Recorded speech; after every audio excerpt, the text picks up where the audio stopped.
आते हुई संवाद हुआ, उसे लिखा गया बोस एंड इंडियन समुराई नामक बुक के अंदर इस संवाद को। और उस समय हमारे जो जस्टिस थे चट्टोपाध्याय, उन्होंने कहा एटली साहब, जब हमारा देश 1947 में आजाद हुआ, हम तो देश के अंदर थे, आप तो बाहर से सब देख रहे थे क्या हो रहा, आप तो बाहर के लोग हैं, आप सब जान रहे थे।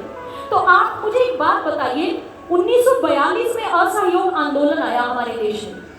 उन्होंने कहा आया, हम जानते हैं। उन्होंने कहा लेकिन 1944 के अंदर असहयोग आंदोलन जो था उसे कुचल दिया गया, वो समाप्त हो गया, ठप हो गया, वो आगे नहीं बढ़ा। तो फिर 1944 के बाद ऐसा क्या हुआ अंग्रेजों के साथ कि अंग्रेजों ने 1947 में भारत को छोड़ दिया, आजाद कर दिया? कुछ समझ नहीं लगी। तो उसमें ब्रिटेन के प्रधानमंत्री एटली जी ने ये बात कही जो किताब में लिखी। उन्होंने कहा इसके दो कारण थे।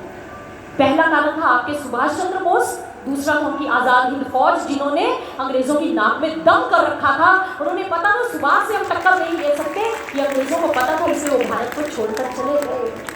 ऐसे ऐसे क्रांतिकारियों ने देखिए हमारे देश की आजादी के लिए, स्वतंत्रता के लिए कार्य किया, अपना खून बहाया।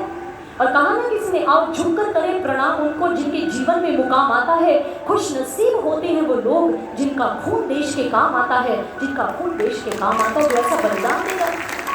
भगत सिंह, राजगुरु, सुखदेव, जब उनको लाहौर जेल में बंद किया गया और उनके